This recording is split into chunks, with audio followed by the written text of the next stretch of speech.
Hello students, स्वागत है आपका हमारे चैनल फिजिक्स स्कॉलर में। लास्ट वीडियो में हमने क्या क्या पढ़ लिया था, इलेक्ट्रिक करंट और क्या क्या कॉज है इलेक्ट्रिक करंट को चेंज करने के लिए। हमने बताया था पोटेंशियल डिफरेंस। ठीक है, पोटेंशियल डिफरेंस क्या होता है? Work done to move charge particle from one point to another inside the electric field. ये हमने बताया था पोटेंशियल डिफरेंस। उसका यूनिट हमने बात किया था, हमने क्या होता है, जूल अपॉन कूलम या वोल्ट। ठीक है, ऐसा ही यूनिट वोल्ट है। अब देखिए, जो हमने ये आपको बताया था लास्ट वीडियो में कि पोटेंशियल डिफरेंस कितना अप्लाई किया जाए किसी भी सब्सटेंस पर, उसी के अकॉर्डिंग उस सब्सटेंस यानी कंडक्टर यदि हम बात करें तो उसमें करंट की वैल्यू भी उतनी ही होगी। मतलब जैसे जैसे हम पोटेंशियल डिफरेंस किसी भी कंडक्टर के दो एंड्स के बीच में, हम कंडक्टर की बात करेंगे, इंसुलेटर में नहीं, क्योंकि कंडक्टर में फ्री इलेक्ट्रॉन्स काफी ज्यादा है। ठीक है, तो किसी भी कंडक्टर के दो एंड्स के बीच में जो पोटेंशियल डिफरेंस होगा, ठीक है, वो जितना ज्यादा होगा उतनी ज्यादा उन दो पॉइंट्स के बीच में करंट फ्लो करेगा। तो amount of potential difference between two points and amount of current flowing in any particular conductor, उसके बीच में एक रिलेशन दिया था साइंटिस्ट ओम ने। इसका नाम है, उस लॉ को बोलते हैं ओम्स लॉ। ठीक है, तो ओम्स लॉ क्या है? It gives the physical quantity, physical relation between potential difference and electric current. ठीक है, इन्होंने क्या बताया था कि यदि हमारे पास एक कंडक्टर है, हमने बताया था कि हम कंडक्टर की ही बात करेंगे क्योंकि कंडक्टर में फ्री इलेक्ट्रॉन्स हैं। तो यदि हमारे पास एक कंडक्टर है, सपोज कर लेते हैं इसका पर्टिकुलर लेंथ है कंडक्टर का, ये सपोज कर लिए AB है। तो इस कंडक्टर के किसी भी दो एंड्स के बीच में, यहाँ हमने A और B ले लिया, AB एंड्स हैं, A B नहीं बल्कि बीच में भी यदि हम कोई एंड्स ले लें P Q समथिंग, तो किसी भी दो एंड्स के बीच में पोटेंशियल का डिफरेंस कितना है? ठीक है, मान लेते हैं हम A और B के बीच में पोटेंशियल का डिफरेंस कितना है? V। ठीक है, और जब पोटेंशियल डिफरेंस होगा A और B के बीच में, तभी इस दो पॉइंट A B के बीच में करंट फ्लो करेगा। तो मान लेते हैं A और B के बीच में जो करंट फ्लो कर रहा है वो कितना है? इनके बीच में करंट, इलेक्ट्रिक करंट आई।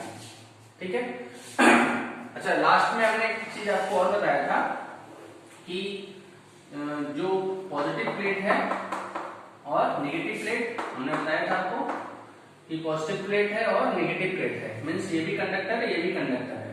तो यहां से इलेक्ट्रॉन का जो मोशन का डायरेक्शन होगा वो किधर होगा? इलेक्ट्रॉन यदि रखा जाएगा इसमें नेगेटिव चार्ज, इलेक्ट्रॉन किधर डायरेक्ट होगा? पॉजिटिवली चार्ज प्लेट की तरफ। लेकिन इलेक्ट्रिक करंट का डायरेक्शन क्या कहां होगा? पॉजिटिव से नेगेटिव प्लेट। या हम बोले पॉजिटिव जो प्लेट है उसका पोटेंशियल ज्यादा होता है नेगेटिव से, तो हम बोलेंगे हायर पोटेंशियल से लोअर पोटेंशियल की तरफ करंट फ्लो होगा। तो इसका मतलब करंट का जो डायरेक्शन होगा वो डिपेंड करेगा कि A पर पोटेंशियल ज्यादा है B से या B पर ज्यादा है पोटेंशियल A से। ये हम डिस्कस कर चुके हैं। तो मान लेते हैं A B के बीच में पोटेंशियल डिफरेंस कितना है? B, और इस A और B के बीच में जो करंट फ्लो कर रहा है कितना है? कैपिटल I है। तो क्या ओम्स लॉ बोलता है? ओम्स लॉ बोलता है कि V upon I that will be constant. ठीक, ratio of V and I will be constant. लेकिन ये हमेशा कांस्टेंट नहीं होगा। कब कांस्टेंट होगा? जब हम टेम्परेचर और प्रेशर को कांस्टेंट रखते हैं। ठीक है ना? तो एग्जैक्ट जो स्टेटमेंट होगा ओम्स लॉ का कि at constant pressure and temperature, temperature और प्रेशर दोनों को कांस्टेंट कर दिया जाए। ठीक है ना? उसके बाद हम देखते हैं किसी भी दो एंड्स के बीच में, जो कंडक्टर के कोई भी दो एंड्स हैं उनके बीच में पोटेंशियल डिफरेंस और उन्हीं दो पॉइंट्स के बीच में जो करंट फ्लो करता है, इनका रेशियो हमेशा कांस्टेंट होगा फॉर ए पर्टिकुलर मटेरियल और कंडक्टर। एक ही कंडक्टर की यदि बात करें तो मान लेते हैं AB को, ये एक ही पर्टिकुलर कंडक्टर है, इसके दो एंड्स के बीच में पोटेंशियल डिफरेंस V और जो करंट फ्लो करेगा I, इन दोनों का रेशियो हमेशा कांस्टेंट होगा। ठीक है, कब होगा? At constant temperature and pressure. तो this is the statement of Ohm's law. ठीक है, फिर से हम बता देते हैं। Ohm's law states that at constant temperature and pressure, the ratio of the potential difference between any two points of conductor to the electric current flowing between the same 2 points will be constant, and this constant is known as R, and this R is what? It is resistance. R is what? This electric resistance, or simply we can say resistance. ठीक है ना? तो V और I का ratio constant means resistance क्या हो गया? Constant. लेकिन ध्यान रखिएगा रेजिस्टेंस कांस्टेंट कब होगा? कांस्टेंट टेम्परेचर पर, क्योंकि हमने ओम्स लॉ को बताया कांस्टेंट टेम्परेचर, कांस्टेंट प्रेशर पर। तो this R resistance will be constant eight constant temperature and constant pressure. दो चीजें। और तीसरी इंपॉर्टेंट चीज है कि ये जो कंडक्टर हमने ए बी यहाँ पे लिया था, इस कंडक्टर का नेचर नहीं बदलना चाहिए। नेचर नहीं बदलने मीन्स मटेरियल नहीं बदलना चाहिए। कहने का ये मतलब यदि ये कंडक्टर हम सपोज कर लेते हैं कॉपर का वायर है, तो जितने भी कॉपर वायर हैं सब के लिए रेजिस्टेंस आर की वैल्यू क्या होगी? सेम होगी। ठीक है ना? हम कॉपर वायर के मटेरियल जो जिस मटेरियल से मिलकर बना है उसको यदि चेंज ना करें तो आर उस मटेरियल के लिए कांस्टेंट होगा। लेकिन जैसे कॉपर की वायर है, एल्युमिनियम की वायर है, तो दोनों की रेजिस्टेंस क्या हो जाएगी? अलग अलग हो जाएगी। भले ही उनके दो पॉइंट्स के बीच में पोटेंशियल डिफरेंस भी हो और उनके बीच में करंट कितना फ्लो कर रहा है? आई हो, तो उन दोनों का रेशियो भी एक रेजिस्टेंस आएगा, कांस्टेंट आएगा। लेकिन वो कांस्टेंट जैसे एल्युमिनियम के लिए जो कांस्टेंट आएगा, कॉपर के लिए कांस्टेंट आएगा, वो अलग अलग होगा। कहने का सिंपल मतलब है कि जो रेजिस्टेंस की वैल्यू है एल्युमिनियम और कॉपर दोनों के लिए क्या होगी? अलग अलग होगी। ठीक है? तो यहां से हमने नई फिजिकल क्वांटिटी देखी, रेजिस्टेंस। ठीक है? तो हम रेजिस्टेंस के बारे में पढ़ेंगे, रेजिस्टेंस क्या होता है। ठीक है? तो हम रेजिस्टेंस को दो टाइप से डिफाइन कर सकते हैं। एक देखिए इस फॉर्मूले से R = V/I।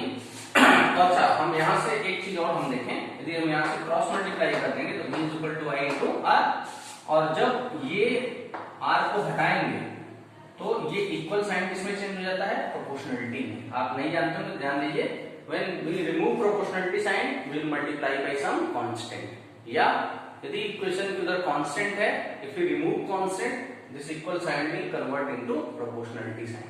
ठीक है ना? प्रोपोर्शनलिटी आपको समझ में आ रहा है।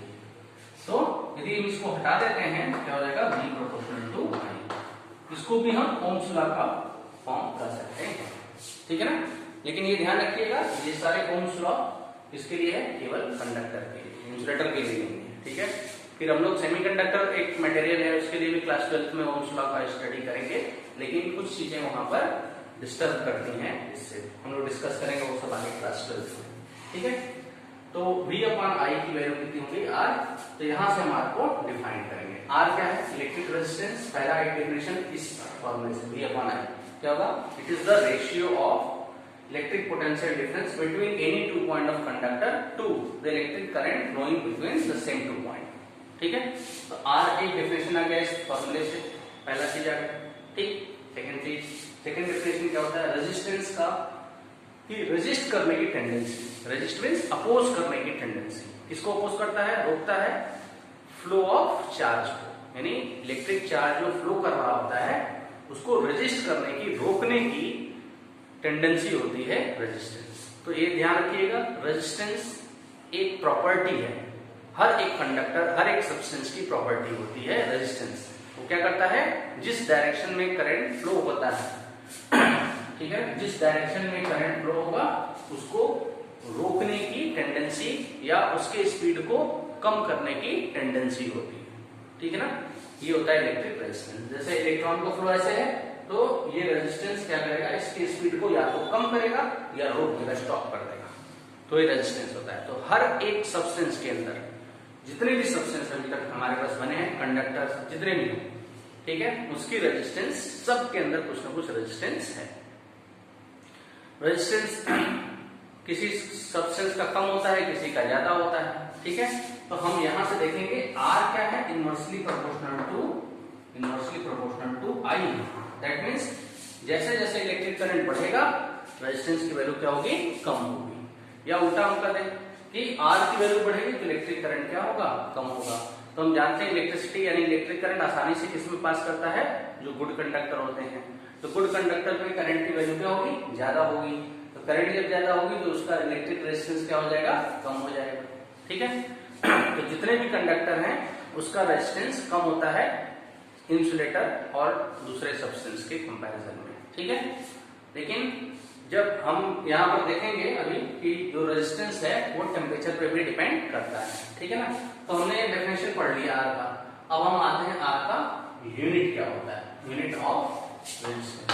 Next is unit of resistance, unit of resistance.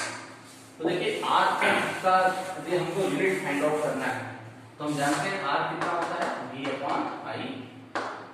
R is equal to V upon I, hence unit of R is equal to V, क्या हमने बताया था, V का यूनिट जूल अपॉन कूलम या वोल्ट, तो हम यहाँ क्या लेते हैं volt upon I electric current का। ये सब हम लोग एम्पियर से ऐसा ही सिस्टम में ले जाएंगे, क्या होगा एम्पियर, तो वोल्ट अपॉन एम्पियर, इसका यूनिट क्या हो गया R का V वोल्ट अपॉन एम्पियर, या इसको हम एक और नेम देते हैं, इसको बोलते हैं ओम। ओम अपने जो साइंटिस्ट थे उन्होंने अपने नाम पर दे दिया और इसका ये सिंबल है, ठीक है, ये ओम का सिंबल है, ठीक है।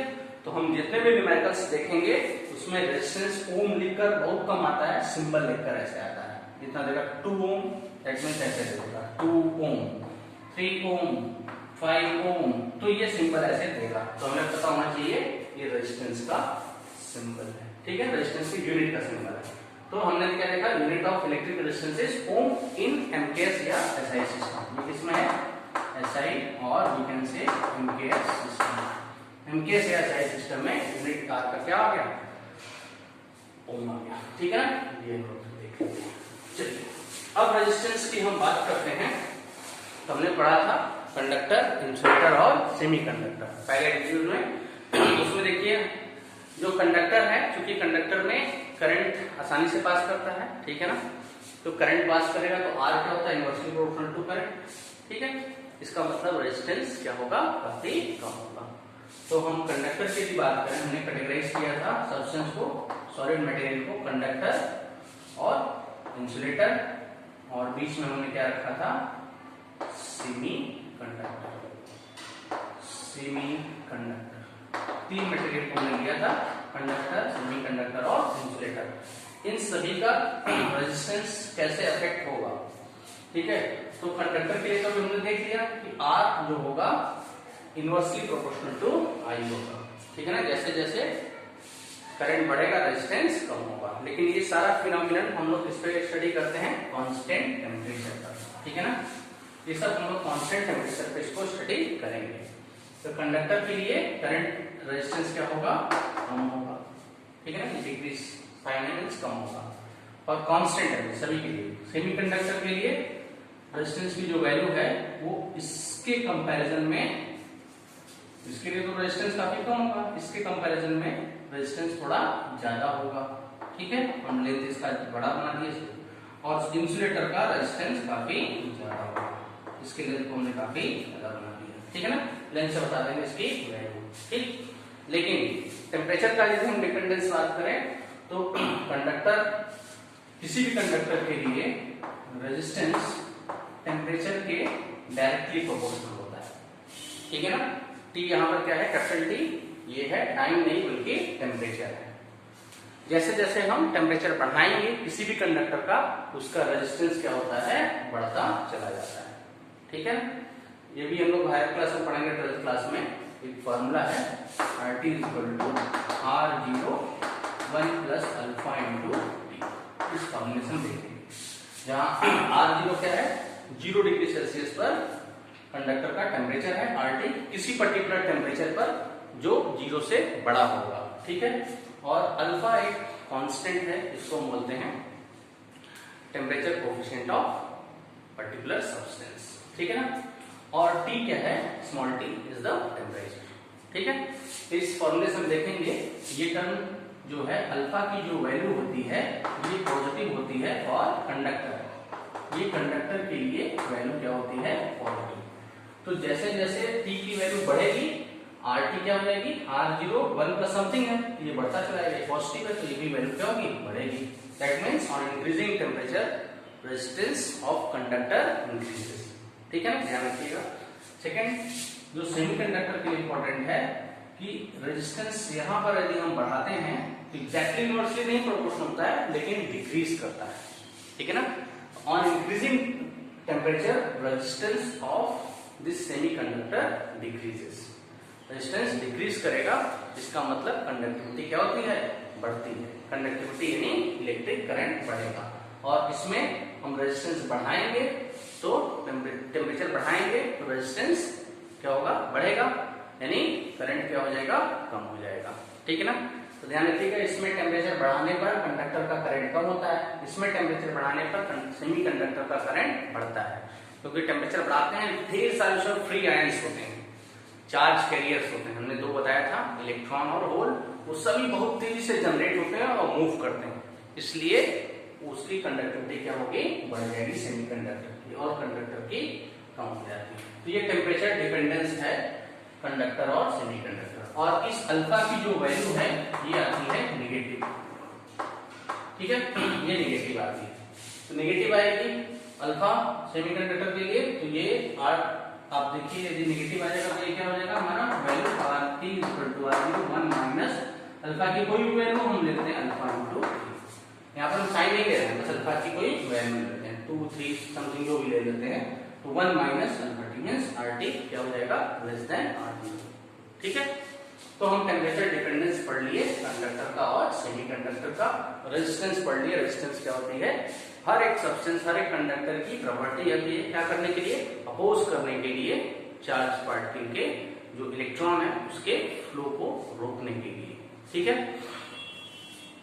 अब इसके बाद हम लोग कुछ रेजिस्टेंस की बात करेंगे और एक टर्म देखेंगे रजिस्टर, ठीक है ना। रेजिस्टेंस क्या है और रजिस्टर क्या है, दोनों में डिफरेंस क्या है। अब हमने ओम्स लॉ पढ़ लिया, अब देखिए ओम्स लॉ में हमने एक चीज बताया था आपको, R = V/I, ठीक है। तो V क्या होता है, पोटेंशियल डिफरेंस। तो इंपॉर्टेंट चीज है, किसी भी कंडक्टर के दो एंड्स के बीच में हम पोटेंशियल डिफरेंस कैसे सेटअप करेंगे, ठीक है। पोटेंशियल डिफरेंस उतने अमाउंट का होना चाहिए जिससे करंट फ्लो करे, ठीक है। तो उसके लिए हम क्या करते हैं, एक डिवाइस यूज करते हैं जिसका नाम है इलेक्ट्रिक सेल, ठीक। इलेक्ट्रिक सेल क्या होता है, इलेक्ट्रिक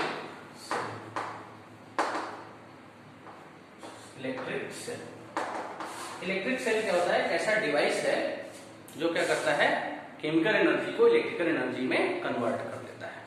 मीन्स उसमें कुछ केमिकल्स रखे रहते हैं और उनका रिएक्शन होता है, आप पढ़ेंगे क्लास 9th में तो कुछ पढ़े होंगे रिएक्शंस, उसमें ऑक्सीडेशन और रिडक्शन होता है, ठीक है।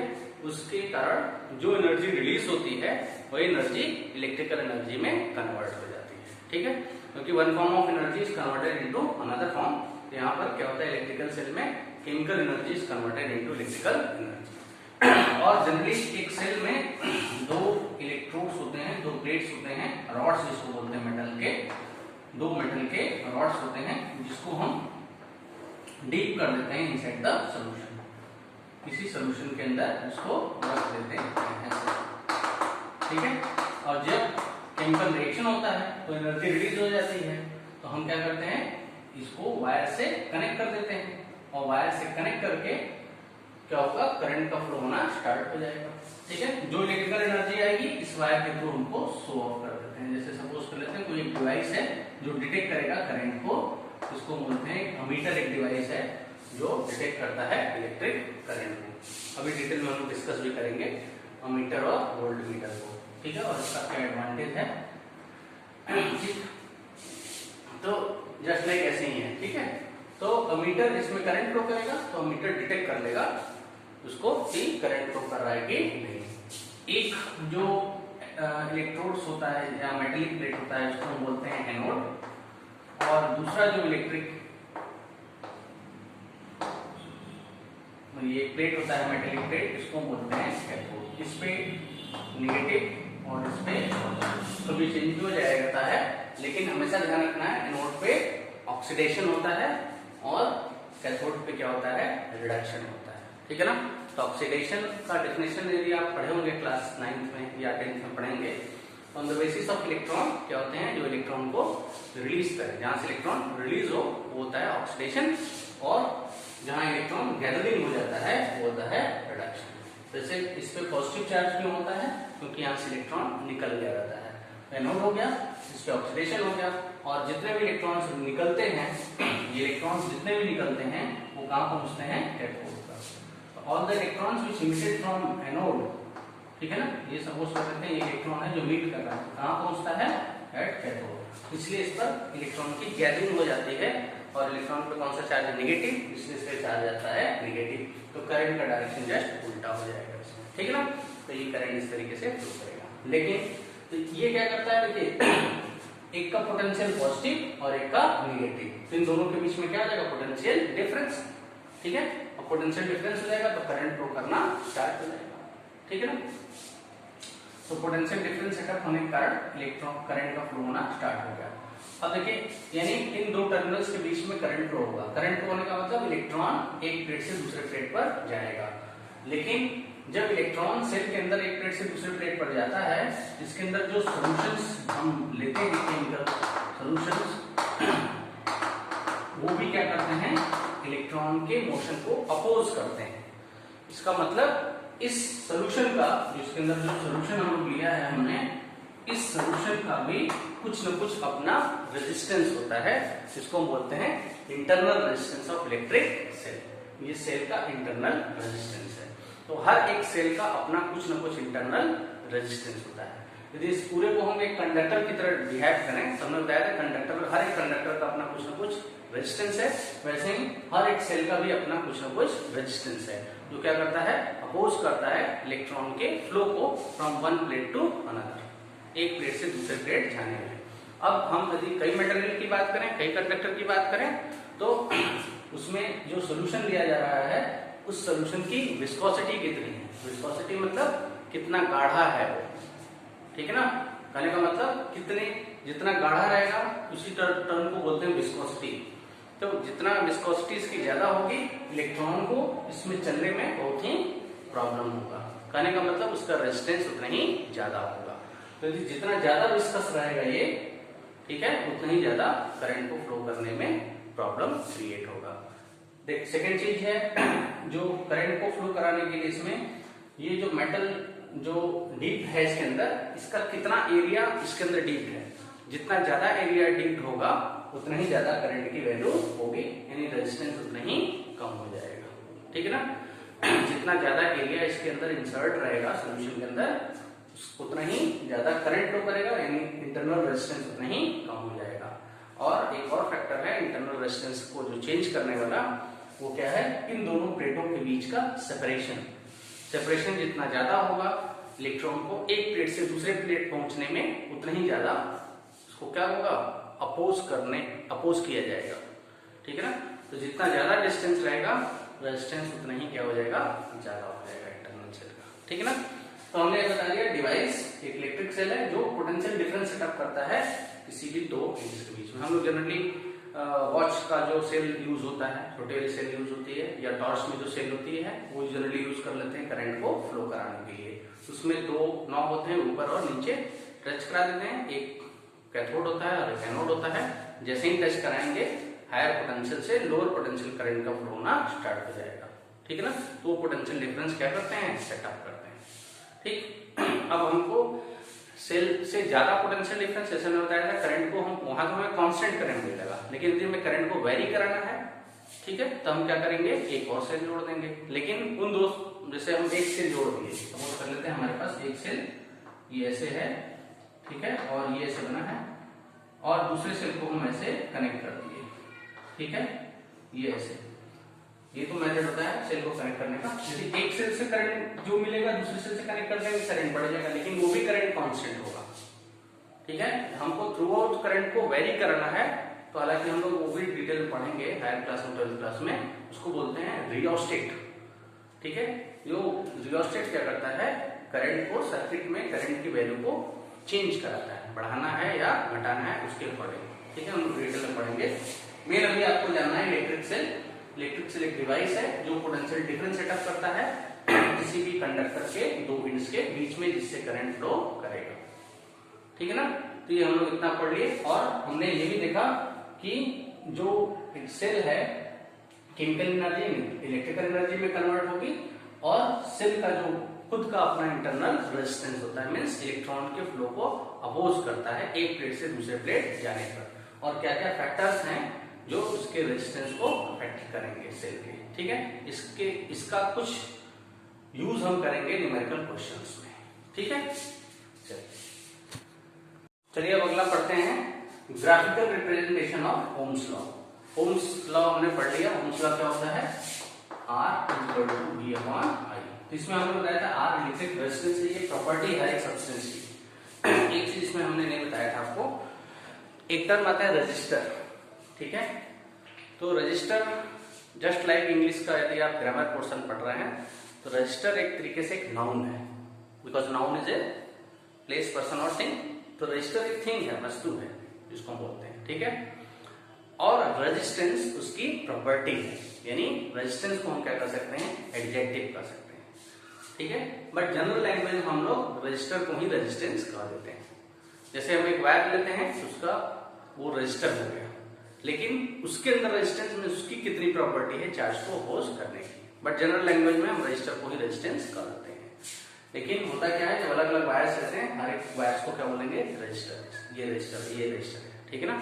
चलिए R is equal to V upon I हमने पढ़ा है ओम्स लॉ से। R का यूनिट भी ओम हम लोग डिस्कस कर चुके हैं, ठीक है। अब इसका ग्राफिकल रिप्रेजेंटेशन करना है। तो ग्राफिकल रिप्रेजेंटेशन यदि हम करेंगे तो देखिए R is equal to V upon I, यदि क्रॉस मल्टीप्लाई कर देंगे तो V इज इक्वल टू कितना हो जाएगा, I इंटू R।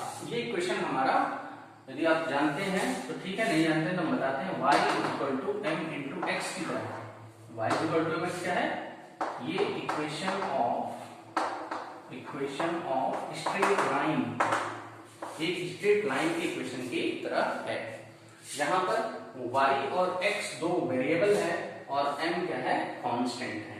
तो ये इक्वेशन दोनों सिमिलर इक्वेशन है। कैसे, यहाँ पर y क्या है, वेरिएबल है, यहाँ v क्या है, वेरिएबल है।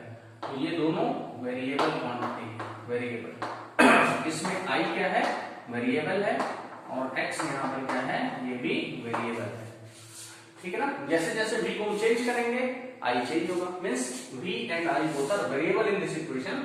Similarly y and x both are variable. तो y किसके इक्विवेलेंट है, v के, x किसके इक्विवेलेंट है, i के, और m यहाँ पर जो होता है slope of the given line. ये इक्वेशन ऑफ स्ट्रेट लाइन है और m इसका स्लोप होता है। ये आप पढ़े होंगे, नहीं पढ़े होंगे तो हम डिटेल में भी आज बात करेंगे। स्लोप ऑफ लाइन, स्लोप क्या होता है हम लोग बात करते हैं, या इसको ग्रेडियंट भी बोलते हैं, स्लोप और ग्रेडियंट ऑफ लाइन। तो m कांस्टेंट है, वैसे ही r यहाँ पर क्या है, कांस्टेंट है। किसी एक कंडक्टर के लिए r की वैल्यू कांस्टेंट होगी, तो m is equivalent to r। तो कहने का ये मतलब है जैसे इस इक्वेशन का लाइन आएगा वैसे ही इसका भी लाइन आएगा ग्राफिकल रिप्रेजेंटेशन में। तो हम देखिए यहाँ पर यदि दो एक्सिस बना लेते हैं, एक y एक्सिस और एक x एक्सिस, ठीक है। हम इस इक्वेशन को रिप्रेजेंट कर रहे हैं, ये स्ट्रेट लाइन है और स्ट्रेट लाइन इक्वेशन ये ओरिजिन से पास कर रहा है। Origin means x is equal to 0, एक वेरिएबल 0 रखें तो दूसरा वेरिएबल भी यदि क्या मिल जाए 0, इसका मतलब वो इक्वेशन लाइन कहां से पास कर रहा है, ओरिजिन से। तो x is equal to 0 put करें तो y क्या हो जाएगा, 0। लेकिन एक इक्वेशन और हमारे पास है, y is equal to mx plus c। यदि c कोई कांस्टेंट है, इंटरसेप्ट जिसको बोलते हैं हम, ये भी हम लोग पढ़ेंगे डिटेल में मैथ्स में आगे क्लास में, ठीक है। तो y is equal to mx plus c। यदि x 0 रखिए तो y इज इक्वल टू क्या मिलेगा, 0 plus c, means y is equal to not 0। इसका मतलब ये भी इक्वेशन स्ट्रेट लाइन का है, लेकिन ये ओरिजिन से पास नहीं करेगा, लेकिन ये ओरिजिन से पास करेगा, because on putting x is equal to 0 y will be 0, ठीक है। तो ये इक्वेशन हमारा कहां से जाएगा, ओरिजिन से जाएगा, स्ट्रेट लाइन से। अब देखिए इसमें जो m है स्लोप है, स्लोप मतलब जैसे हम इसको सपोज कर लेते हैं OA, ये लाइन OA इसको रिप्रेजेंट कर रहा है, y is equal to mx को रिप्रेजेंट कर रहा है, ठीक है। और इस लाइन का जो स्लोप होगा ये हॉरिजॉन्टल एक्सिस से कितने एंगल पर होगा, सपोज कर लेते हैं कितना है, थीटा। तो इसका बोलते हैं स्लोप या inclination of this line from horizontal axis. Horizontal axis कौन सा है, OX। तो m जो है इस एंगल का tan होता है, tan of this angle theta. tan यदि आप नहीं पढ़े होंगे तो अभी पढ़ेंगे क्लास 10th में मैथमेटिक्स में, sin cos tan, और तीन इसके अपोजिट हैं, sin का कोसेक, cos का सेक और tan का कॉट। ये ट्रिग्नोमेट्रिक रेशियो होते हैं किसी भी राइट एंगल ट्रायंगल में।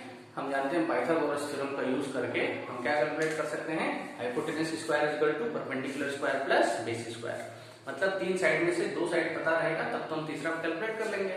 लेकिन इस रेशियो का यूज करके किसी भी राइट एंगल ट्रायंगल, ध्यान रखिएगा केवल राइट एंगल ट्रायंगल में एक साइड और एक एंगल दिया हो तो बाकी हम सारे साइड को कैलकुलेट कर लेंगे। लेकिन क्या पॉसिबल है कि केवल एक साइड हमको गिवन है, एक एंगल गिवन है, तो हम पाइथागोरस थ्योरम का यूज करके बाकी सारे साइड्स को कैलकुलेट कर सकते हैं? नहीं, ठीक है ना। तो ये ट्रिग्नोमेट्री रेशियो का इंपॉर्टेंस है जो हम पढ़ेंगे, एक चैप्टर है डिटेल में ट्रिग्नोमेट्री। तो m is equal to tan of this theta, ठीक है ना। तो थीटा जो एंगल इसका tan होता है, इसको बोलते हैं स्लोप या ग्रेडियंट, ठीक है ना। या बोलेंगे inclination of the given line from horizontal axis.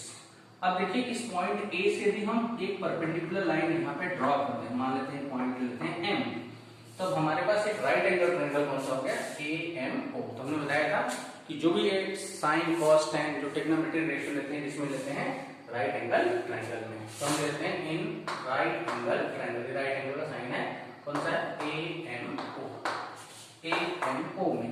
यदि इस एंगल का हम tan लेते हैं तो देखिए बता रहे हैं 90 के ठीक सामने की साइड क्या होती है, हाइपोटेनस। हमेशा याद रखिएगा, always remember that just front side of 90 is hypotenuse. ये क्या हो गया, हाइपोटेनस। और जिस एंगल की हम बात कर रहे होते हैं उसके ठीक सामने का साइड क्या होता है, परपेंडिकुलर। ये हाइपोटेनस हो गया, ये परपेंडिकुलर हो गया, तो एक बचा साइड को क्या हो जाता है, बेस। और tan ऑफ पर्टिकुलर एंगल जो होता है that will B perpendicular upon base. tan of any angle is called perpendicular upon base. तो परपेंडिकुलर कितना है, AM, और बेस कितना है, O है।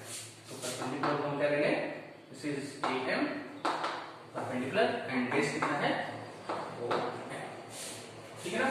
तो tan थीटा यानी ये क्या हो गया, स्लोप। tan थीटा को हम क्या बोलते हैं, m, यानी ये क्या हो गया, स्लोप। तो किसी भी लाइन, स्ट्रेट लाइन का स्लोप फाइंड आउट करना है तो हम क्या लेंगे, पहले देखेंगे कि वो लाइन हॉरिजॉन्टल एक्सिस से, हमेशा ध्यान रखेंगे हॉरिजॉन्टल एक्सिस से कितने एंगल पर इंक्लाइन है या झुका हुआ है, उस एंगल का हम tan ले लेते हैं। वो tan क्या बताता है, स्लोप। कैसे tan लेंगे बता दिए, राइट एंगल ट्रायंगल में tan of any angle is equal to perpendicular upon base. Perpendicular कौन सा साइड है, बेस कौन सा साइड है, हम बता दिए, ठीक है। तो यहाँ से हमने देखा कि जो स्लोप m है tan थीटा के इक्वल है। और m यदि इस इक्वेशन से हम फाइंड आउट करेंगे तो m इक्वल टू कितना हो जाएगा हमारा y बाई x। या tan थीटा लेंगे, ये इस एक्सिस के लॉन्ग है, distance travelled along y axis, वो हमने कितना लिया y, और ये distance travelled along x axis. तो इसका इस पॉइंट A का जो कोऑर्डिनेट होगा वो कितना होगा, x, y means x axis से पॉइंट कितने डिस्टेंस पर है, स्मॉल x पर, और y एक्सिस से कितने डिस्टेंस पर है, स्मॉल y। ये कोऑर्डिनेट सिस्टम में आप पढ़े होंगे, ठीक है ना। पहला x एक्सिस में डिस्टेंस होता है, दूसरा y एक्सिस में इसका कोऑर्डिनेट है। तो यहाँ से हम देखें m क्या आ जाएगा, y अपॉन x। सेम चीज हम यदि कंपेयर करें इसमें, इस इक्वेशन का इस इक्वेशन का इस इक्वेशन से यदि हम कंपेयर करें, यहाँ m y अपॉन x है तो m की जगह यहाँ क्या है, r इज इक्वल टू कितना हो जाएगा, v अपॉन ये हो जाएगा। कहने का ये मतलब यहाँ m क्या है, स्लोप है, यहाँ पर r क्या हो जाएगा, स्लोप। तो ये हमें कंफर्म है कि v is equal to I R. कैसा आएगा ग्राफ का नेचर, स्ट्रेट लाइन आएगा, क्योंकि y is equal to mx की तरफ है। और इस लाइन का जो स्लोप होगा वो किसको बताएगा, फिजिकल क्वांटिटी रेजिस्टेंस को बताएगा, ठीक है। तो अब हम लोग ग्राफिकल रिप्रेजेंटेशन में देखते हैं इलेक्ट्रिक रेजिस्टेंस, कैसे हम कैलकुलेट करेंगे electric resistance from given graph, ठीक है। तो इसके लिए हम क्या करेंगे, एक प्लेन लेंगे, प्लेन मींस 2 डायमेंशन, ठीक है। सपोज को लेते हैं x, इधर y लेते हैं, और एक एक्सिस पर हम क्या लेंगे, v, और एक पर i। हम किसी एक्सिस पर भी किसी पर i ले सकते हैं, ठीक है ना। तो पहला कंडीशन हम क्या ले रहे हैं कि हम जो वर्टिकल एक्सिस है इसमें वोल्टेज ले रहे हैं, और जो हॉरिजॉन्टल एक्सिस है इस पे इलेक्ट्रिक करंट को ले रहे हैं, इधर वोल्टेज और इधर करंट को ले रहे हैं। फिर दूसरा कंडीशन हम लोग देखेंगे, जब यहाँ पर हम इलेक्ट्रिक करंट ले लेंगे और यहाँ पर हम वोल्टेज को ले लेंगे, ये y एक्सिस और ये x एक्सिस, तब क्या डिफरेंस आएगा। तो हमको y जो v इक्वल टू आई आ रहा है, ठीक है, ये हमने बताया कैसा होगा, स्ट्रेट लाइन का ग्राफ होगा और ये ग्राफ कहां से पास करेगा, ओरिजिन से, because on substituting v0 is potential difference, I will be 0 means कहां से जाएगा, ओरिजिन से जाएगा, this point O will be origin, ठीक है। तो हमको सपोज कर लेते हैं ये पॉइंट मिल गया OA, ठीक है। तो इस OA का जो स्लोप होगा, स्लोप मींस इस लाइन का हॉरिजॉन्टल एक्सिस के साथ इंक्लिनेशन कितना हो गया, थीटा, ठीक है। तो slope of this line OA, slope of line OA will be equal to what, tan of theta, हमने बताया था थीटा का tan है, उसके लिए क्या करना होगा, हमें राइट एंगल ट्रायंगल बनाना होगा। तो यहाँ से हम क्या करेंगे, परपेंडिकुलर लाइन ड्रॉ कर देंगे, इस पॉइंट को सपोज कर लेते हैं M ले लेते हैं। तो इस राइट एंगल ट्रायंगल AMO में tan ऑफ दिस एंगल क्या हो जाएगा, इसके ठीक सामने का साइड क्या होता है, परपेंडिकुलर, और ये क्या हो जाएगा, बेस। तो जो tan थीटा होगा, इस tan theta will be equal to perpendicular क्या है, AM अपॉन बेस क्या है, OM, और AM इसके पैरेलल है V के पोटेंशियल डिफरेंस के, दैट मींस ये इसको बताएगा, रिप्रेजेंट करेगा V को, पोटेंशियल डिफरेंस, ये पोटेंशियल डिफरेंस हो गया, ठीक है, डिवाइडेड बाय OM किसके पैरेलल है, करंट के, ये क्या बताएगा, I। तो tan थीटा क्या हो जाएगा, यहां से V अपॉन I हो जाएगा, ठीक है, और V अपॉन I क्या होता है, इलेक्ट्रिक रेजिस्टेंस, ठीक है। तो हम क्या करेंगे, कोई भी Y और I दो जो हम एक्सिस ले रहे हैं, ठीक है, इसको हम IV कैरेक्टरिस्टिक्स या VI कैरेक्टरिस्टिक्स बोलते हैं, VI कैरेक्टरिस्टिक्स, ठीक है, इसको हम VI कैरेक्टरिस्टिक्स या कहीं कहीं IV कैरेक्टरिस्टिक्स भी करते हैं, ठीक है ना। VI कैरेक्टरिस्टिक्स V और I के बीच में इसका नेचर कैसा होगा, इसका इस इलेक्ट्रिक रेजिस्टेंस के लिए फाइंड आउट करना है। तो कंडक्टर के लिए क्या निकलेगा, हमको कैसा मिलेगा, स्ट्रेट लाइन, ठीक है ना। अब देखिए यहां से, तो हम R क्या निकाल लिए, V अपॉन I निकाल लिए, ठीक है ना, R equal to V upon I। तो R क्या है, स्लोप है इस हॉरिजॉन्टल एक्सिस, ठीक है ना। अब देखिए मान लेते हैं हमें किसी भी दो पॉइंट्स के बीच में, इस O से A के बीच में किसी भी दो पॉइंट के बीच में रेजिस्टेंस निकालना है, और आपके इंपॉर्टेंस नॉलेज के लिए बता दें कि O से A के बीच में किसी भी दो पॉइंट के बीच में हम रेजिस्टेंस निकालेंगे, वो सेम रहेगा, कांस्टेंट रहेगा, आएगा कि नहीं, क्यों, क्योंकि रेजिस्टेंस हम मटेरियल नहीं चेंज कर रहे हैं, ये ग्राफ किसके मिल रहा है, किसी एक ही कंडक्टर के लिए, जब तक हम कंडक्टर चेंज नहीं करेंगे तब तक रेजिस्टेंस की वैल्यू चेंज नहीं होगी। तो हम मान लेते हैं इस दो पॉइंट के बीच में हमको इलेक्ट्रिक रेजिस्टेंस फाइंड आउट करना है। तो क्लास 9 का एक वीडियो हमने बनाया है, आप उसमें देखना है तो देख सकते हैं, मोशन के चैप्टर में, ठीक है ना, ग्राफिकल रिप्रेजेंटेशन है क्वेश्चन ऑफ मोशन का, और पोजीशन टाइम का, वेलोसिटी टाइम का, एक्सेलरेशन टाइम का, उसमें हमने डिटेल बताया है। तो यहाँ से हम क्या करते हैं, परपेंडिकुलर लाइन यहाँ, परपेंडिकुलर लाइन यहाँ ड्रॉ कर देंगे, ये जो डिस्टेंस हो जाएगा ये पोटेंशियल डिफरेंस हो जाएगा। मान लेते हैं ये डिस्टेंस यहाँ से यहाँ तक कितना है, V1, ये V1 हो जाएगा, ठीक है ना, sorry this will be I1 and this will be V, यहाँ से यहाँ तक जो डिस्टेंस हो जाएगा V के पैरेलल है V1 और ये I1, ठीक है। और यहाँ से हम क्या करेंगे, परपेंडिकुलर लाइन इस पे ड्रॉ कर देंगे, ये जो डिस्टेंस हो जाएगा यहाँ से यहाँ तक, ये कितना हो जाएगा V2, और यहाँ से यहाँ तक कितना हो जाएगा टोटल, यहाँ से जो करंट की वैल्यू हो जाएगी कितनी हो जाएगी, I2, ठीक है, ये आ गया। तो अब हमको क्या निकालना है, इन दोनों पॉइंट के बीच में रेजिस्टेंस निकालना है। तो हम क्या करेंगे, रेजिस्टेंस निकालने के लिए इसी के पैरेलल एक लाइन ऐसे हम ड्रॉ कर देंगे, ड्रॉ करेंगे तो ये दोनों लाइन पैरेलल है, तो ये इंटरसेक्शन है, ये एंगल दोनों क्या होंगे, इक्वल, ठीक है, करस्पॉन्डिंग एंगल होते हैं। तो ये भी एंगल कितना हो जाएगा, थीटा, तो tan लेंगे थीटा का तो ये 90 हो गया, तो tan of theta is equal to what, मान लेते हैं ये P है, ये Q है, ये R है, तो tan ऑफ थीटा क्या हो जाएगा, PQ upon QR, perpendicular upon base, ये किसके पैरेलल है, V के, और इस पूरे की वैल्यू V2 है, इसकी वैल्यू है V1, ये कितना हो जाएगा, V2 minus V1, V2 minus V1 divided by ये कितनी वैल्यू होगी, यहाँ से यहाँ तक I2, ये I1, ये कितना हो जाएगा, I2 माइनस I1। तो इसका यदि हम tan लेंगे, यानी tan of theta equal to V2 minus V1 upon I2 minus I1, तो ये किसको बताएगा, electric resistance between these two point, और ये किसी भी पॉइंट के बीच में हम निकालेंगे, वैल्यू क्या आएगी, सेम आएगी, ठीक है। तो इस पे कुछ न्यूमेरिकल्स हम देख सकते हैं। यदि डेटा हम मिटा के हम आपको दिखाते हैं कि यदि कोई वैल्यू हमें दे दी है, ठीक है, यदि कोई हमें वैल्यू दी हुई हो, सपोज कर लेते हैं इधर b है और इधर b है, ठीक है, और हमें ये लाइन में से दिया होगा, ठीक है, और आपको यहाँ पर एक वैल्यू दी हुई हो वोल्टेज की, ये सपोज कर लेते हैं 10 वोल्टेज, ठीक है ना, ये 10 और इसके करस्पॉन्डिंग जो करंट दिया हुआ हो सपोज कर लेते हैं 2 एम्पियर, ये आपको ग्राफ दिया हुआ है बिटवीन V एंड I। तो पूछ रहा है कि फाइंड द इलेक्ट्रिक रेजिस्टेंस। तो इलेक्ट्रिक रेजिस्टेंस क्या हो जाएगा between O and suppose P। R कितना होगा V/I। तो हम बताए थे यहाँ से स्लोप निकाल लेंगे, तो स्लोप tan थीटा क्या हो जाएगा this P into something M और डिवाइडेड बाई OM। तो PM किसके इक्वल है 10 वोल्टेज के और OM कितने हैं 2 एम्पियर के।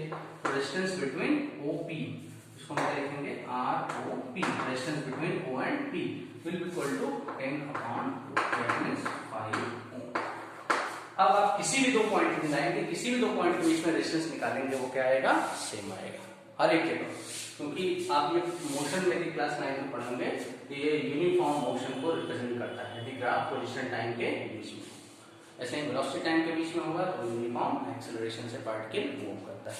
यूनिफॉर्म का मतलब हर एक पॉइंट पर क्या होगा, या तो उसका वेलोसिटी या एक्सेलरेशन सेम आएगा, ठीक है। इस टाइप से हम प्रॉब्लम इस पे क्रिएट करते हैं, ठीक है ना, और इस प्रॉब्लम को हम सॉल्व करते हैं, ठीक। अब देखते हैं कुछ अलग टाइप से इसमें प्रॉब्लम। चलिए अब आपको देखिए इस ग्राफ में VI ग्राफ में 3 लाइन मिला हुआ है, OA, OB, OC, मतलब 3 कंडक्टर हम यूज कर रहे हैं। एक के लिए ग्राफ मिल रहा है OA, एक के लिए OB और एक के लिए OC।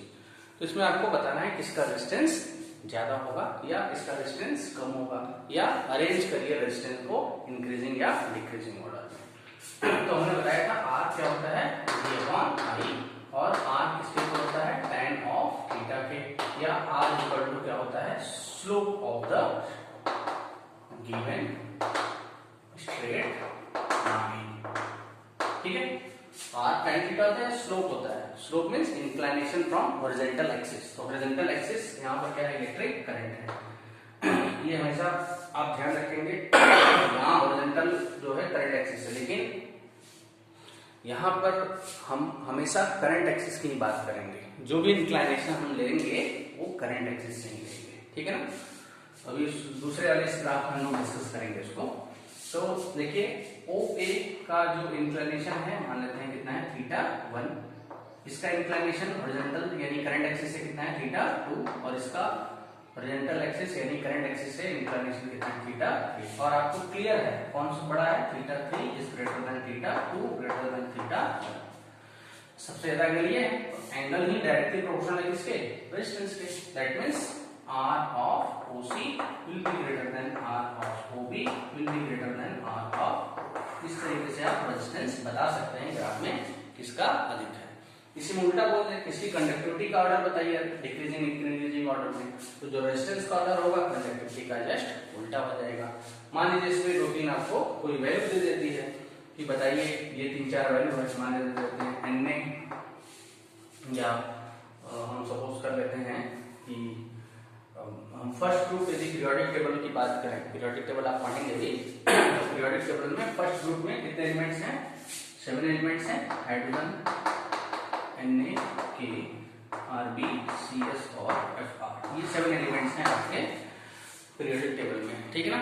इसमें हम फर्स्ट एलिमेंट को हटा देते हैं, हाइड्रोजन एक्सेप्शन है, फर्स्ट में भी है 7th में भी है, तो बाकी जितने भी हैं सारे क्या हैं मेटल्स हैं। लास्ट वाला जो है ये रेडियो एक्टिव है, ये सब आप केमिस्ट्री की क्लास में डिटेल में देखेंगे, ठीक है। और जैसे हम मूव करेंगे डाउनवर्ड इन एनी ग्रुप, ये ग्रुप है, किसी ग्रुप में डाउनवर्ड मूव करते हैं तो जो एलिमेंट है उसकी कंडक्टिविटी क्या होती है बढ़ती चली जाती है, या मेटेलिक प्रॉपर्टी बढ़ती चली जाती है। सभी मेटल्स हैं, हाइड्रोजन इसको छोड़कर सभी मेटल्स हैं, लेकिन डाउन द ग्रुप जाने पर मेटेलिक प्रॉपर्टी बढ़ती चली जाती है। तो इसमें देखिए 1 2 3 यदि आपको दिया होगा, ठीक है, लिथियम सोडियम और पोटेशियम, बताइए, पूछ रहा है इसमें कि बताइए कौन सा ग्राफ लिथियम, इन तीनों में लिथियम कौन रिप्रेजेंट करेगा, सोडियम और पोटेशियम। तो देखिए रेजिस्टेंस सबसे ज्यादा किसका है, ओसी का। रेजिस्टेंस जिसका जितना ज्यादा होगा कंडक्टिविटी कम होगी, यानी मेटेलिक प्रॉपर्टी कम होगी। तो इन तीनों में मेटेलिक प्रॉपर्टी सबसे कम किसका है, लिथियम का। क्यों, क्योंकि डाउन द ग्रुप जाने पर मेटेलिक प्रॉपर्टी क्या होती है, इंक्रीज करती है। तो लिथियम का मेटेलिक प्रॉपर्टी सबसे कम और पोटेशियम का सबसे ज्यादा है। इसका मतलब इसकी मेटेलिक प्रॉपर्टी सबसे कम, इसका मतलब इसका रेजिस्टेंस सबसे ज्यादा होगा। तो R of Li will be greater than R of Na will be greater than R of T। That means ये Li किसके लिए है, यानी ये कौन सा मेटल हो गया हमारा, Li हो गया, ठीक है ना। और ये Ob किस ग्राफ के लिए है, किसके लिए है, ये Na के लिए है, और ये किसके लिए है, पोटेशियम के लिए है। तो इस तरीके से हम आइडेंटिफाई कर सकते हैं कि कौन सा मेटल होगा, ठीक है। और रेजिस्टेंस निकालना है तो इंक्लिनेशन चेक करके बता देंगे किसका रेजिस्टेंस ज्यादा है, ठीक है। तो अब इस ग्राफ को हम लोग स्टडी कर लिए। अब इस ग्राफ के बारे में हम लोग देखते हैं। इसमें देखिए वी आई ग्राफ है, इसमें आई वी ग्राफ है। इसमें भी लाइन हमें कैसे मिलेगा, स्ट्रेट लाइन मिलेगा। तो इसमें जो इंक्लिनेशन होगा वो हॉरिजॉन्टल एक्सिस की हम बात कर रहे थे, लेकिन हॉरिजॉन्टल के साथ साथ हमने क्या है, करंट एक्सिस होना चाहिए। तो यहाँ पर तो हॉरिजॉन्टल ये दिख रहा है आपको, लेकिन ये एंगल नहीं होगा, आपका इंक्लिनेशन जो होगा वो करंट एक्सिस से होगा। इसीलिए हमने बताया दो ग्राफ वी आई और आई वी। तो जो भी इंक्लिनेशन हम लेंगे इस करंट एक्सिस से लेंगे। तो इसमें भी हम कंपेयर करें सेम इसी को, ठीक है। हमने जैसे यहाँ पर ले लिया ओ ए, ओ बी और ओ सी। अब इसमें हमें ऑर्डर चेक करना है रेजिस्टिविटी का, रेजिस्टेंस का या कंडक्टिविटी, किसकी कंडक्टिविटी ज्यादा है, कौन मेटेलिक कैरेक्टर ज्यादा शो करता है। तो हम देखेंगे कि इसका जो इंक्लिनेशन करंट एक्सिस से देखेंगे, ध्यान रखिएगा इधर से नहीं देखेंगे, उल्टे से, ठीक है ना। करंट एक्सिस से इनका जो इस ओसी का जो इंक्लिनेशन है वो थीटा 1 है और ये थीटा 2 है और ये थीटा 3। तो अब यहाँ पर थीटा क्या होगा, किसके लिए ज्यादा हो जाएगा, ओ ए के लिए। That means theta 3 is greater then theta 2 greater than theta 1। तो थीटा 3 एंगल किसके लिए है, ओ ए के लिए है। तो रेजिस्टेंस क्या हो जाएगा, that means resistance of O A, देखिए यहाँ उल्टा है, सबसे कम था यहाँ सबसे ज्यादा होगा, will be greater than resistance of O B will be greater than resistance of O C. और इन तीनों मेटल्स को यदि आपको अरेंज करना हो तो आप बता सकते हैं तीनों में कौन होगा। तो इसमें सबसे मेटेलिक प्रॉपर्टी ए की ज्यादा है, यानी इसका रेजिस्टेंस सबसे, ए का रेजिस्टेंस सबसे कम है। यहाँ रेजिस्टेंस सबसे कम किसका है, इसका। इसके लिए रेजिस्टेंस भी हम क्या ले रहे हैं, आर ओ सी, इसके लिए हम ले रहे हैं आर ओ बी और इसका रेजिस्टेंस हम ले रहे हैं आर ओ ए। तो ऑर्डर यदि हम अरेंज करें तो जस्ट इसी का उल्टा हो जाएगा, मीन्स आर ओ सी जो होगा सबसे कम होगा। तो यहाँ पर जो ऑर्डर है ये वाला जस्ट चेंज हो जाएगा, ये सॉरी ये हो जाएगा। हम किसके ले लें, यदि इसका रेजिस्टेंस सबसे कम है यानी मेटेलिक प्रॉपर्टी सबसे ज्यादा हुई है, कौन सा मेटल हो जाएगा, ये वाला। और ये कौन सा मेटल हो जाएगा, Na, और ये हो जाएगा Li, ठीक है। तो आपको ध्यान ये रखना है कि ग्राफ V और I के बीच में है कि I और B के बीच में है, और उस ग्राफ के इंक्लिनेशन यानी स्लोप से हम रेजिस्टेंस को फाइंड आउट कर लेंगे न्यूमेरिकल्स बेस पर भी। उस न्यूमेरिकल दिया रहेगा डेटा देकर, या ग्राफ ड्रॉ करने के लिए, या ग्राफ से बताना होगा कि कौन सा मेटेलिक कैरेक्टर किसका ज्यादा होगा। तो हमने सब टाइप के प्रॉब्लम्स बता दिए, ये बोर्ड के लिए बहुत इंपॉर्टेंट है आपके लिए, ठीक है। तो इलेक्ट्रिक रेजिस्टेंस को हमने कंप्लीट कर लिया, इस पे न्यूमेरिकल क्वेश्चंस। अब हम पढ़ेंगे क्या क्या फैक्टर्स हैं जिसपे इलेक्ट्रिक रेजिस्टेंस डिपेंड करता है, और एक नया फिजिकल टर्म आता है, इसको बोलते हैं हम रेजिस्टिविटी या स्पेसिफिक रेजिस्टेंस, ठीक है। चलिए अब हम बात करते हैं फैक्टर्स से, कौन कौन से फैक्टर्स हैं जिसपे इलेक्ट्रिक रेजिस्टेंस डिपेंड करता है। तो factors on which electric resistance depends. तो देखिए पहला जो है इलेक्ट्रिक रेजिस्टेंस R, वो डायरेक्टली प्रोपोर्शनल होता है L, where L is what length of the conductor or substance, ठीक है। तो लेंथ जितना ज्यादा होगा उसका रेजिस्टेंस उतना ही ज्यादा होगा कंडक्टर का, पहला चीज। दूसरा चीज R proportional to A, inversely proportional to A, where A is what area of cross section, of a wire. ये area of cross section of wire के क्रॉस सेक्शन एरिया पे डिपेंड करता है। क्रॉस सेक्शन एरिया को समझ में आ रहा होगा। जैसे आप वायर यदि एक लेंगे इस तरीके से, ठीक है, जिसके 2 एंड्स हैं, ये टर्मिनल्स बहुत पतले होते हैं, आपको बहुत हल्के दिखते हैं, सर्कल टाइप में होते हैं। यही इसके क्या है, क्रॉस सेक्शन एरिया। और लेंथ इसका मान लेते हैं कितना है, और डिस्टेंस किस पर डिपेंड करेगा, लेंथ पर, और एरिया ऑफ क्रॉस सेक्शन के इनवर्सली प्रोपोर्शनल। मतलब जिसका एरिया ऑफ क्रॉस सेक्शन जितना कम होगा, डिस्टेंस उतना ही ज्यादा होगा। ठीक है ना। इसका मतलब जो थीन वायर है, पतला जितना होगा, उसका एरिया ऑफ क्रॉस सेक्शन उतना कम और रेजिस्टेंस क्या होगा, उतना ही ज्यादा। और थिक वायर है, मोटा, उसका एरिया ऑफ क्रॉस सेक्शन ज्यादा होगा तो रेजिस्टेंस उसका कम होगा। तो ये रीजन है कि हम थीन वायर को सेफ्टी डिवाइस यानी इलेक्ट्रिक फ्यूज में यूज करते हैं। जब भी हम इलेक्ट्रिक फ्यूज यूज करते हैं, पतले वायर का यूज करते हैं, थीन वायर का, क्योंकि उसका रेजिस्टेंस क्या होता है, ज्यादा। हम पढ़ेंगे क्यों उसका इतना यूज करते हैं, लास्ट इस चैप्टर के लास्ट टॉपिक में वही डिस्कस करेंगे फ्यूज को। ठीक है ना। चलिए, तो आर है तीसरा चीज जो आर है, depends upon nature of substance, depends upon nature of substance, और we can say conductor, substance और कंडक्टर। जैसे 2 अलग अलग कंडक्टर की बात करें तो आर डिपेंड करेगा कंडक्टर के नेचर पे। जैसे हमने एग्जांपल लिया था कौन सा, Na, हम बताए थे कि सबसे ज्यादा मेटेलिक प्रॉपर्टी किसकी होगी, के की, इसका मतलब रेजिस्टेंस सबसे कम होगा इसका। तो जैसे जैसे हम मेटल चेंज करेंगे वैसे वैसे रेजिस्टेंस की वैल्यू क्या होगी, चेंज होगी। ठीक है ना। आर डिपेंड्स करता है नेचर ऑफ सब्सटेंस पर। लेकिन ये सारे फिनोमिना जो हम लोग देख रहे हैं, ये सब कांस्टेंट टेम्परेचर की बात पे हो रही है। ठीक है, कांस्टेंट टेम्परेचर, बिकॉज टेम्परेचर को जब हम वेरी कराने लगेंगे तो हमने बताया था रेजिस्टेंस कंडक्टर का क्या करता है, राइज करता है ऑन राइजिंग द टेम्परेचर। ठीक है ना। ये सब कांस्टेंट टेम्परेचर पर ये बात है। तो इसमें देखिए, ये हम एक मटेरियल को भी फिक्स कर रहे हैं। ठीक है, मींस कोई एक कंडक्टर यदि हम फिक्स कर ले तो यानी ये पॉइंट को हम क्या कर सकते हैं, स्किप कर सकते हैं। इस पॉइंट को स्किप करेंगे कब, जब एक मटेरियल यानी एक कंडक्टर हम ले लिए, मान लेते हैं वायर, कॉपर वायर है, उसको हम ले लिए, इसका मतलब ये पॉइंट हमारा हट गया। क्यों, क्योंकि nature of the substance conductor है। अब कंडक्टर को हमने चूज कर लिया तो ये पॉइंट हमारा हट जाएगा।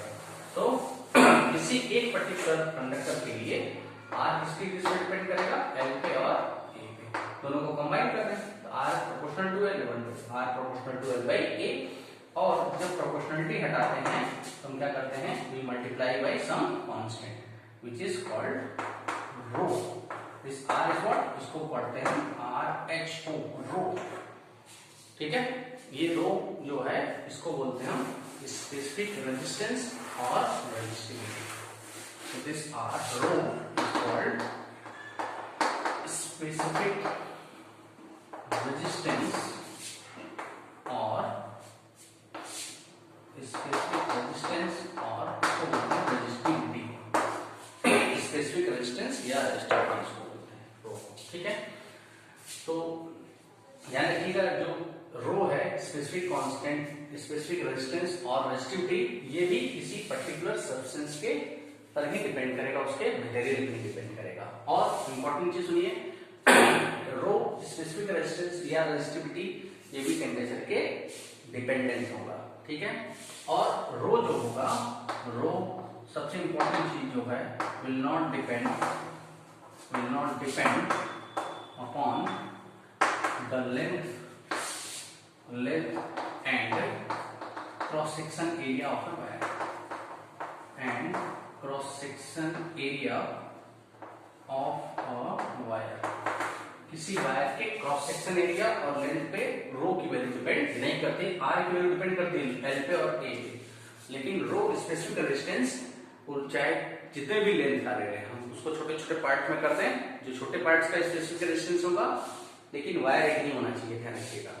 तो वही इसके लिए होगा, बड़े लेंथ के लिए हो जाएगा। एरिया ऑफ क्रॉस सेक्शन बहुत बड़ा लेंथ वायर का है, यदि एरिया ऑफ क्रॉस सेक्शन उसका काफी ज्यादा है, उसी मेटल का वायर दूसरा है जिसका एरिया ऑफ क्रॉस सेक्शन कम है, तो दोनों के लिए रो की वैल्यू क्या होगी, सेम होगी। तो कुछ न्यूमेरिकल्स जब हम सॉल्व करेंगे तो वहां ये ध्यान रखेंगे, यदि मटेरियल हमने सेम रख दिया, इसका मतलब रो क्या हो जाएगा, सेम वैल्यू हो जाएगी। दो हमने अलग अलग मटेरियल ले लिया तो रो की वैल्यू चेंज हो जाएगी। या दो केस हमने स्टडी किया, एक में लेंथ को अलग, दूसरे में लेंथ को अलग ले लिया, लेकिन मटेरियल सेम रखा, तो दोनों केस में रो की वैल्यू क्या होगी, सेम होगी। ठीक है, अब देखिए स्पेसिफिक रेजिस्टेंस को यहाँ से हम डिफाइन भी कर सकते हैं, ये क्या होता है स्पेसिफिक रेजिस्टेंस या रेजिस्टिविटी। इसमें टर्म में नाम लिखा है स्पेसिफिक, कुछ स्पेसिफिक चीज होती है, क्या चीज हम देखते हैं यहाँ से।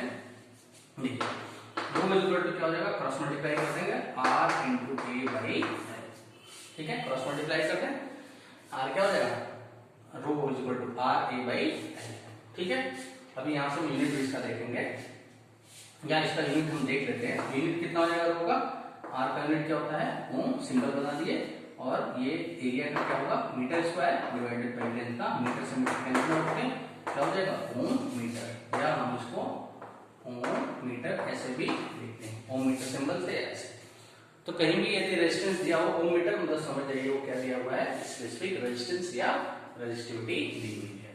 तो अब देखिए हम यहाँ से रो को डिफाइन करेंगे, हम क्या ले रहे हैं, when L is equal to 1, जो भी यूनिट ले, metre, centimetre, and area of cross section is 1। यदि ये 1 मीटर ले लें, for example if you take 1 metre, ये भी लेने हैं 1 मीटर, तो रो किसके इक्वल हो जाएगा, R के इक्वल हो जाएगा। तो R क्या हो जाएगा, ये ठीक है ना।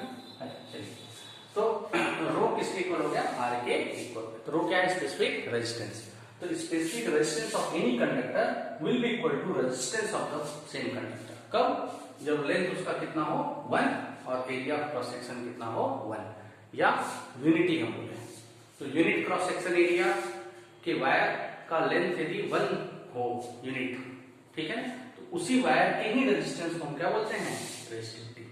तो रेजिस्टेंस एक ही वायर में ही, वायर यदि हम मटेरियल ले रहे हैं तो उसी वायर के रेजिस्टेंस को ही रेजिस्टिविटी कहेंगे, लेकिन कंडीशन क्या होना चाहिए, लेंथ यूनिटी होना चाहिए और एरिया ऑफ क्रॉस सेक्शन भी क्या होना चाहिए, यूनिटी। इसको बोलते हैं स्पेसिफिक रेजिस्टेंस। और मैंने बता दिया सबसे इंपॉर्टेंट पॉइंट ये है कि चेंज नहीं होगा लेंथ और एरिया ऑफ क्रॉस सेक्शन पर।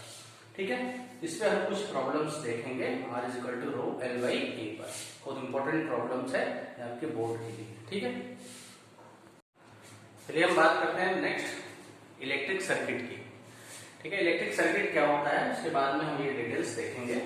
इलेक्ट्रिक सर्किट क्या होता है, इलेक्ट्रिक करंट को फ्लो करने के लिए एक पाथ चाहिए होता है, जिस पाथ पर वो करंट फ्लो करता है उसी पाथ को हम क्या बोलते हैं, इलेक्ट्रिक सर्किट। इलेक्ट्रिक सर्किट क्या हो गया, it is a path on which electric current flow. और इलेक्ट्रिक करंट फ्लो करेगा तो उस पाथ में, जैसे हमारे घर के जो सर्किट्स हैं, घर में जो यूज होते हैं, उसमें केवल वायर्स हैं, वायर्स के अलावा वायर, तो उस वायर का कुछ रेजिस्टेंस होगा, ठीक है, उसमें करंट कितना फ्लो कर रहा है, वोल्टेज कितना फ्लो कर रहा है, तो हर एक को फाइंड आउट करने के लिए अलग अलग डिवाइस यूज होता है, उसको बोलते हैं एलिमेंट्स ऑफ द सर्किट। ठीक है ना, तो आपको इलेक्ट्रिक सर्किट समझ में आ गया कि इलेक्ट्रिक सर्किट एक ऐसा पाथ होता है जिसमें इलेक्ट्रिक करंट क्या करे, फ्लो करे। ठीक है, अब उसके बाद उस इलेक्ट्रिक सर्किट में क्या क्या एलिमेंट्स होंगे, मीन्स इलेक्ट्रिक करंट किस किस के थ्रू होकर पास करेगा, उसके डिटेल्स हमने यहाँ लिख रखे हैं। Some elements in electric circuit and their symbols.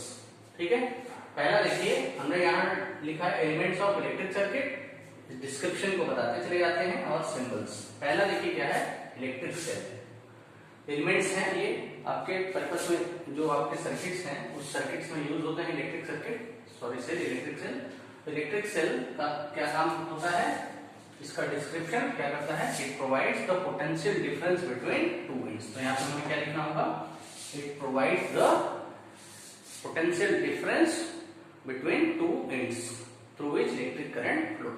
ठीक है, ये आप लिखेंगे इसमें। सिंबल देखिए ये इसका है इलेक्ट्रिक सेल का। इलेक्ट्रिक सेल में देखिए दो लाइंस का यूज करते हैं, एक लाइन बड़ा होता है, दूसरा छोटा। जो बड़ा लाइन है उसको प्लस लेते हैं, छोटे को माइनस, और इस बड़े वाले का पोटेंशियल ज्यादा होगा छोटे से। इसका मतलब जो इलेक्ट्रॉन होगा हायर पोटेंशियल से लोअर पोटेंशियल फ्लो करेगा, यानी पॉजिटिव से निगेटिव, और करंट का डायरेक्शन क्या हो जाएगा, जस्ट उल्टा, निगेटिव से पॉजिटिव। इलेक्ट्रॉन पॉजिटिव से निगेटिव प्लेट, तो इलेक्ट्रॉन निगेटिव से पॉजिटिव प्लेट, यानी ऐसे इलेक्ट्रॉन का करंट का मोशन होगा। ठीक है ना, इलेक्ट्रिक सेल आ गया। सेकंड है बैटरी। तो बैटरी क्या है, it is a combination of electric cell, two और मोर देन टू सेल का कॉम्बिनेशन होता है, उसी को बोलते हैं बैटरी। जनरल लैंग्वेज में हम इलेक्ट्रिक सेल को ही बैटरी बोल देते हैं। लेकिन बैटरी दो या दो से अधिक सेल का कॉम्बिनेशन है। जब हमें सर्किट में ज्यादा करंट चाहिए होता है या वोल्टेज, तो हम बैटरी का यूज करते हैं। देखिए यहाँ पर हम सर्किट को, सेल को कनेक्ट किए हैं। तो सेल को कनेक्ट करने का 3 मेथड है, सीरीज, पैरेलल और एक मिक्स मेथड है। वो क्लास 12th में है डिटेल में, हम लोग यहाँ पर केवल सीरीज का बात करेंगे। सीरीज में कैसे कनेक्ट करते हैं, नेगेटिव प्लेट को पॉजिटिव से, यहाँ नेगेटिव को पॉजिटिव से, फिर नेगेटिव अगले नेगेटिव को पॉजिटिव से। हमने 3 सेल को दिखाया है, कई सेल ले लेंगे, ठीक है। बाकी 2 एंड्स जो फ्री हो जाएंगे, नेगेटिव पोटेंशियल, पॉजिटिव पोटेंशियल, इसको हम पाथ से कनेक्ट कर देंगे, वायर से कनेक्ट कर देंगे, इससे करंट होना स्टार्ट हो जाएगा। तो हम क्या देखेंगे, इससे यदि मान लेते हैं वोल्टेज 2 वोल्ट हो और हर एक का वोल्टेज 2 हो, तो नेट जो वोल्टेज सर्किट में कितना हो जाएगा, होना चाहिए 2 to 4 to 6। ये आइडियली होना चाहिए, लेकिन प्रैक्टिकली तो 6 से कम होता है। मींस वोल्टेज को इनहांस बढ़ाने के लिए हम बैटरी का यूज करते हैं। वो इस तरीके से सीरीज कॉम्बिनेशन है, पॉजिटिव प्लेट को नेगेटिव से, नेगेटिव को पॉजिटिव से कनेक्ट कर देते हैं। तीसरा आते हैं इलेक्ट्रिक बल्ब, ठीक है। इलेक्ट्रिक बल्ब क्या करता है, ये बताता है जैसे सर्किट में जब करंट आएगा तो इसको एक्सपीरियंस को शो करेगा।